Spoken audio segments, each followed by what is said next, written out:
अस्सलामुअलैकुम। देखो, जो तकलीफ़ दे वक्त गुज़र गया वो अब लौट कर नहीं आएगा, और जो गुज़र रहा है वो भी अब गुज़र जाएगा। ये वसवसे, ये खौफ, ये तन्हाई की कैफ़ियत, ये सिस्कियाँ बस एक कर्बनाक ख़याल और लम्हे से ज़्यादा कुछ भी नहीं। तो क्या हुआ अगर वो नहीं मिला जो तुम्हें चाहिए था? तो क्या हुआ अगर कुछ ख्वाब अधूरे रह गए? तो क्या हुआ अगर कुछ लोग बिछड़ गए?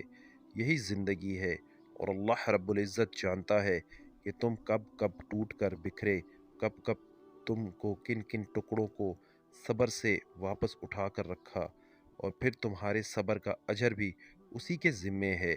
चलो उठो, देखो, ज़िंदगी बड़ी पड़ी है। अभी एक ठोकर पे तो किस्सा ख़त्म नहीं होता ना।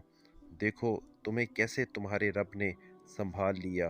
देखो कैसे कैसे वो तुम्हारे मामलात संवारता है, कैसे वो तुम्हारी हथेलियों को खाली करने से पहले भरने का इंतज़ाम करता है, कैसे वो जज्बात की खुददारियों पर पर्दा डालता है। ये लम्हात हिम्मत हार कर ना उम्मीद हो जाने के नहीं हैं, और ना ही सब्र का दामन छोड़कर चीखने चिल्लाने और उसकी मसलहतों पर सवाल उठाने के हैं, बल्कि तवक्ल रखने के हैं। याद रखो, हर हर हार जीत की ज़मानत होती है, और हर अंधेरी रात रोशन सुबह की दलील है।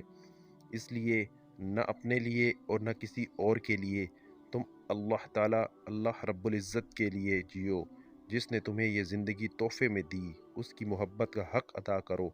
छोड़ो मायूसियत और इन तन्हाइयों के डर को। सब अपने रब से कह डालो, और फिर सब उसी के हवाले करके पुरसुकून हो जाओ।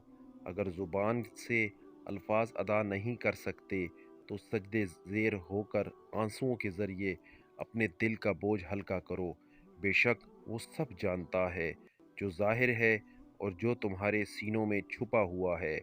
इरशाद बारी ताला है कि बेशक वो जानता है जो बात पुकार कर कहो, और वो जानता है जो तुम छुपाते हो। सदा खुश रहें, आबाद रहें। वस्सलाम।